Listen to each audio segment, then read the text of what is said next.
मेरी पड़ोसन की अंधेरे में मैंने पानी की प्यास बुझाई। वो मेरी बीवी की सहेली है। उनकी बिजली खराब हुई तो मेरी बीवी ने मुझे उनकी मदद के लिए भेजा था। शुरुआत एक छुट्टी की शाम को हुई थी। शाम को अंधेरा हो चुका था। अचानक मेरी पत्नी ने मुझसे कहा, पड़ोस वाले वर्मा जी के यहाँ पर बिजली चली गई है। वर्मा जी तो टूर पर बाहर गए हुए हैं। उनकी पत्नी ने बिजली रिपेयर करने वाले को फोन किया था, लेकिन वह फोन नहीं उठा रहा है। इसलिए श्रीमती वर्मा ने अपनी मुझे कहा कि आपके को भेज दो। बिजली की खराबी देखकर वह लाइट चालू कर दे। मैं टेस्टर लेकर वर्मा जी के घर की तरफ चल दिया। उनके घर में अंधेरा छाया हुआ था। मैंने दरवाजा खटखटाया तो थोड़ी देर में मिसेज वर्मा ने आकर पूछा कौन है, तो मैंने अपना नाम लिया तो वह पहचान नहीं पाई। फिर मैंने उनको अपनी पत्नी का नाम लेकर परिचय दिया। तब जाकर उन्होंने दरवाजा खोला।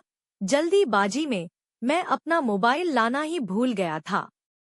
मैंने उनसे पूछा कि उनका बिजली का स्विच कहाँ पर है। उन्होंने अपने हाथ में पकड़े मोबाइल की टार्च की रोशनी में मुझे उसे दिखाया। मुझे दिखा कि एमसीबी गिरी हुई थी। मैंने जैसे ही उसे सही किया, वह भड़ाक से फिर से ट्रिप कर गई।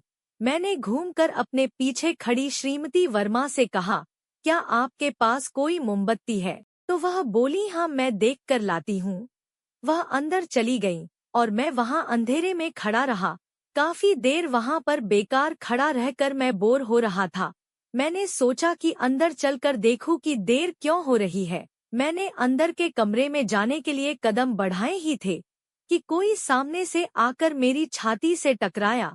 मैं पीछे की तरफ होने लगा तो कोई पूरी ताकत से मुझसे चिपक गया। उसकी गर्म सांसें मेरे चेहरे से टकरा रही थी। मेरी हालत तो पतली हो गई। अंधेरे की वजह से चेहरा दिख नहीं रहा था। मैंने पूछा, मोमबत्ती मिली? तो जवाब मिला नहीं।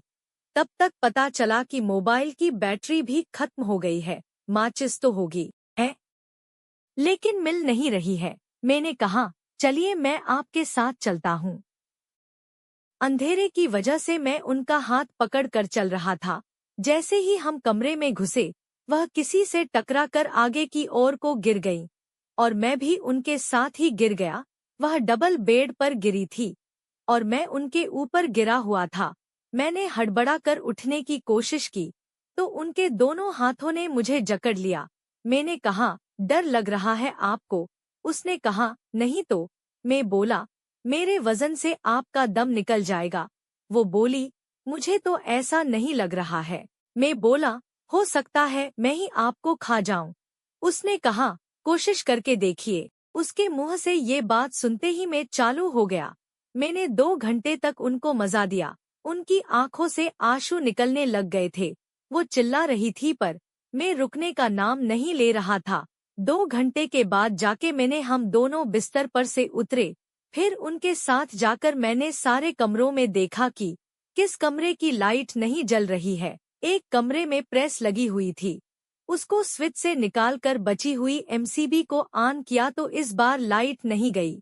फिर घर आया तो डर रहा था कि बीवी को क्या जवाब दूंगा। पत्नी ने बताया कि मिसेज वर्मा ने उसे फोन करके बता दिया।